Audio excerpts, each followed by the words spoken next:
What up, y'all? I'm back again. Today, I want to talk to you about, let's see, what it's like to be a narcissist. It's a fake, it's a fantasy, it's bogus.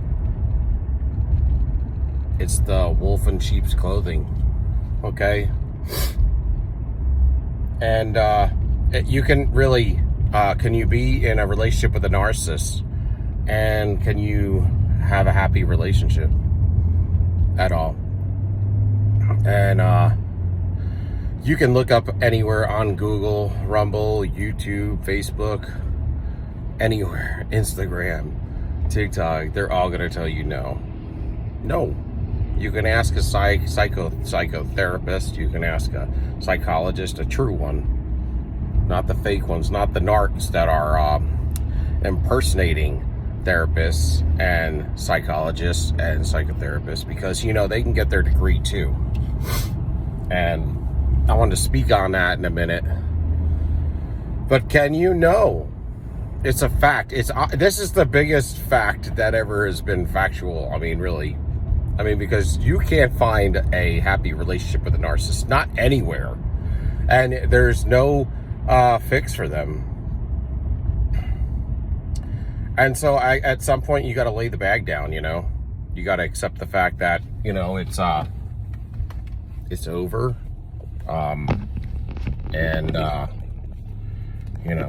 Whatever they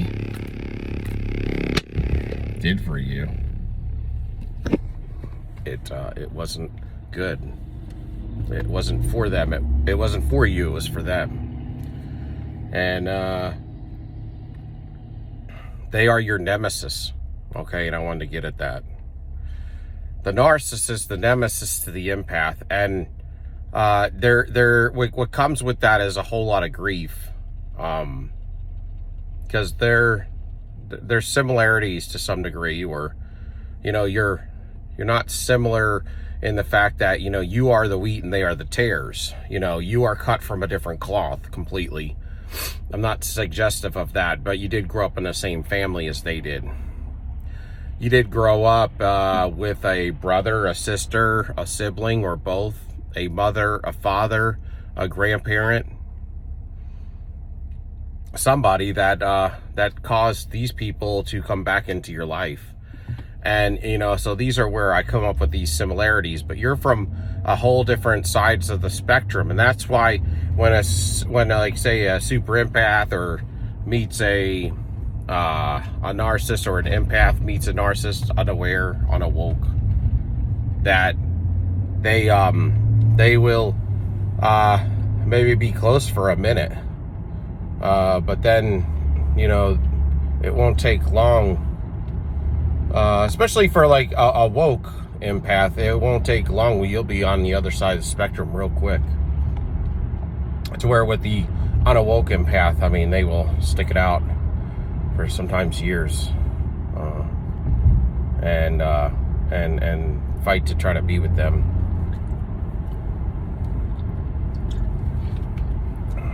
But there's no fruit in it. And the grief that comes with it is because you can see where they went down the wrong path, because you grew up in the same household. And it's like at some point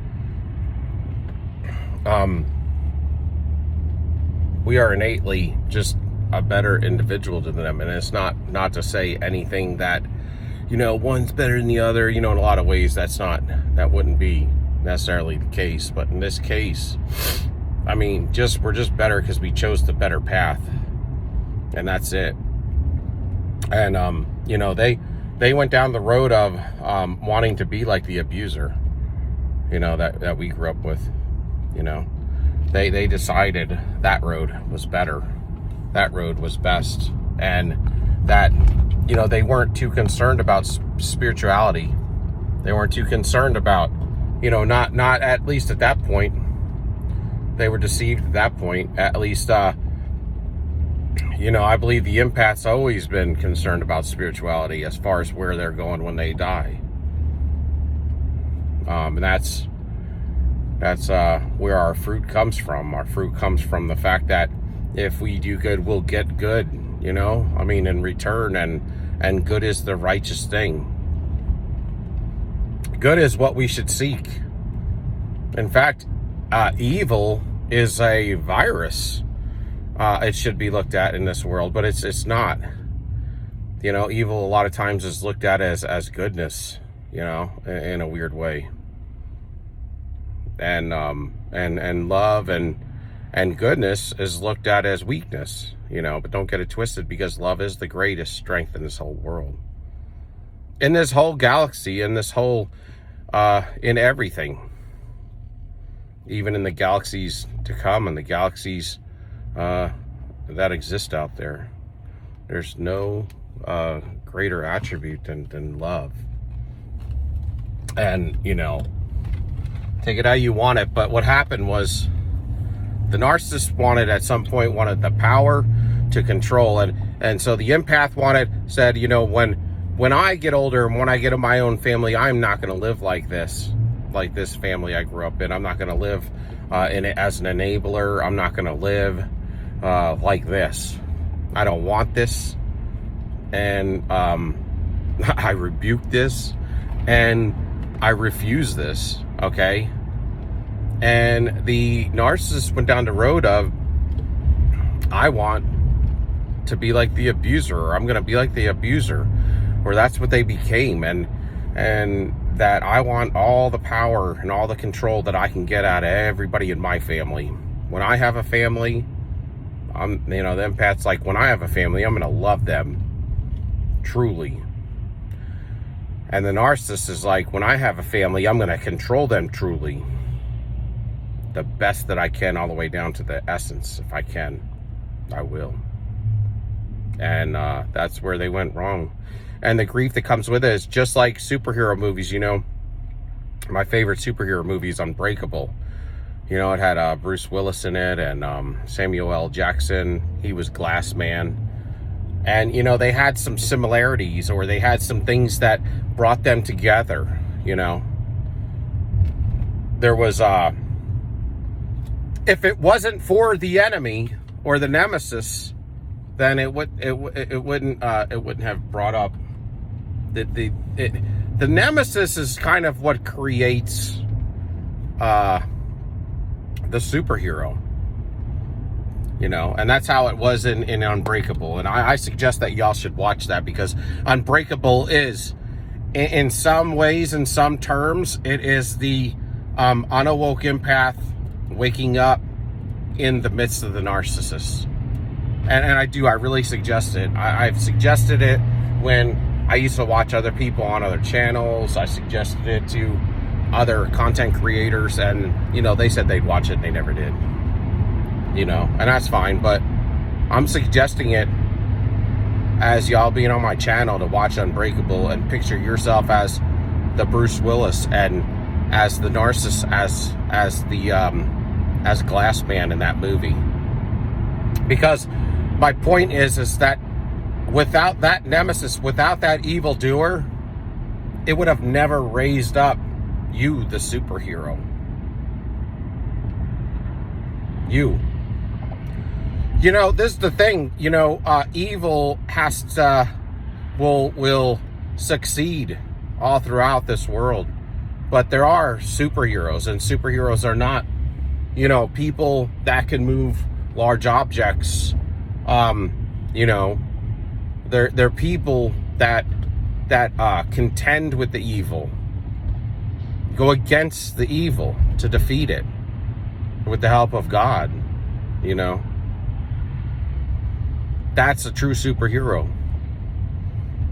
And you know, we have to give God that glory, because it's not ours, you know. But my point is like, you would have never been raised up in your stature as a empath of the qualities that you have if you didn't have that nemesis that would have awoken you, is my point.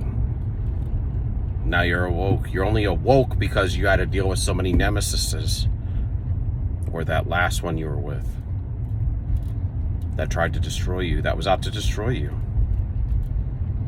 And so what comes with that is grief, because, you know, a lot of times that when you watch these superhero movies, which is a reflection of us and them, is, you know, they would have a lot of conversation, and in the beginning, they did have a friendship, because somebody was, the enemy was faking, you know? And so, the enemy was faking to the superhero, and the superhero probably didn't know he was a superhero, or she. And so they did have somewhat of a relationship. Unbeknownst to the unawoke superhero, the nemesis was playing on them, on their heartstrings. And then the superhero woke up, and they split. They end up splitting. And they would deal with each other and fight with each other. And then they would even have conversation, dialogue. And it was full of grief. It was full of grief because there was never an answer. There was never a fix for the nemesis. And there was so many times in these movies where, you know, the superhero would try to help or fix the nemesis, but they can't. Now, this is one thing that I believe is misconstrued, is that the empath is a fixer. I never went into a relationship to fix anyone, but I'll tell you this: when that spell gets a hold of you as an unawoke empath, you will, in the midst of toiling with the narcissist, you will try to help them get better. But that's not what a lot of times we would go into these relationships trying to do. And that's what a lot of times things are said on these from these psychotherapists and stuff. I don't believe that exactly how it's put down. And I just wanted to bring up that topic because, you know, it's on my heart today, and I know if it's on my heart, it's probably been on your heart. And I know that these psychotherapists and these counselors and stuff, you know, therapists, you know, they don't have all the answers. You know, they weren't walking in the shoes that we were walking in, and they didn't grow up in that family we grew up in most of the time. You know, they're reading a book based on somebody else's knowledge, and they're trying to cookie cutter it together for you while you're in the trenches. And, you know, a lot of times, you know, what I could tell you is my ex was a full-on sociopath. I mean, you know, we don't diagnose here, but if I was to guess, come on, man, the DSM-5, I'm not diagnosing, but she sure did seem like a full-on sociopath. I'll put it to you like that. And you know what? I just found out recently that she's going for her master's degree so that she can be a psych nurse, a master's degree psych nurse in therapy, so that she can be a therapist to people with MPD and other disorders, and to help people that are dealing with people with these disorders, such as empaths, us. How do you like that? Now, that's the third person that I know that is a full-on narcissist that has gotten into this industry to be a therapist in psych. So you got to watch yourselves, man, because that's why a lot of times you'll find out these therapists are sleeping with their clients and stuff because they're using them as supply. The greatest supply a narcissist could find is if they're a therapist, because they come right to you. It's terrible. They're vicious people, man. But yeah, there's a lot of grief that comes with that, because, you know, you can go down the road, you grew up in the family they did, and you can go down the road of seeing what happened to them, and as much as they don't want to admit it, they know what they do is wrong, and that's why toward the end of life, they're all alone and they're scared, and they don't know what to do, and they don't want to die, because their end of life is very telling of, you know, what you hear from narcissists at the end of life. They regret their life. because they know they're not going to a good place, and there's nothing they could do at that point. They've already sowed all of their seeds of evil, and they're on their deathbed. But you can go down that road, and they can too, and you can see where they went wrong, and it's sad. There's grief with that. And they can do the same thing for you. They can go down that road and know where you came from as well. They're not going to admit it probably, but they know it's true. And, you know, this is the thing. I mean, we're not cut from the same cloth, and I'm not saying that we are the wheat and they are the tares, but, you know, we did intermingle with them, and we did care about them. And we do see the grief in some of the things that they are dealing with, but also that they chose to take the wrong road. Now, can you make me as evil as you, as the narcissist? No, you can't. It's kind of impossible at this point. Can I make a narcissist good as an empath? No, it's probably impossible at this point. And sometimes you gotta, you know, accept the fact that you gotta drop the bag where it is and let it go. But I did want to bring this up because I want to talk all about the scope of narcissism and all the feelings that I have and all the trenches that I've been in and all of the feelings that I have. And I think that sometimes I need to validate people's thoughts out there because I like to be validated too. And so with me having this platform, I want to at least address some of the issues that I deal with, because from time to time I still deal with it. And I probably will for the rest of my life, and that's okay. I just know that everything's going to be all right, and that I have chosen the right path, and I cannot help some people out there. But I also know that I also have to stay away from those people, because those individuals are toxic, and they're never probably going to change. They're never going to change.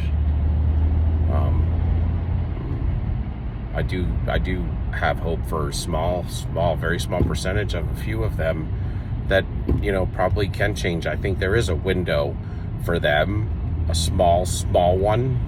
I like to leave hope for everybody, but it's not up to me. But anyway, that's all I wanted to say today. That I wanted to acknowledge the fact that you're going to have a little grief when you're finished with the narcissist, and it's okay. It shows that you have love and that you still care, but you also know that in goodness and in being good, you cannot mingle with the other side, because it will affect you and infect you, not to the point of you becoming a narcissist, but it will dismantle you from doing any more goodness in your life, and from having any kind of fruit or blessings to cover you. And you will be almost just as bad as them, because you will be now an enabler. And there's nothing worse than an enabler. You're just as bad as the narcissist. If the drug dealer down the street is feeding everybody drugs that's killing everybody, and you're married to the drug dealer, and you're paying all the bills to keep the electric on and keep a home for them, well, then you're enabling them. And you're not, you know, you're not helping those people that are dying from the drugs that are being elicited. So look at it like that if you must. Now, this is like the 4th time I had to do this video, so I think it might be good for somebody, because I've never had a fight to put a video out for so long to where it would not upload right. So I'm redoing it, and it's not near as good as it was the first few times, but I'm still doing it because I still feel like it needs to go out. And so I love y'all. Peace out. Give me a like, a subscription, a thumbs up, and until next time, soldier up. Peace.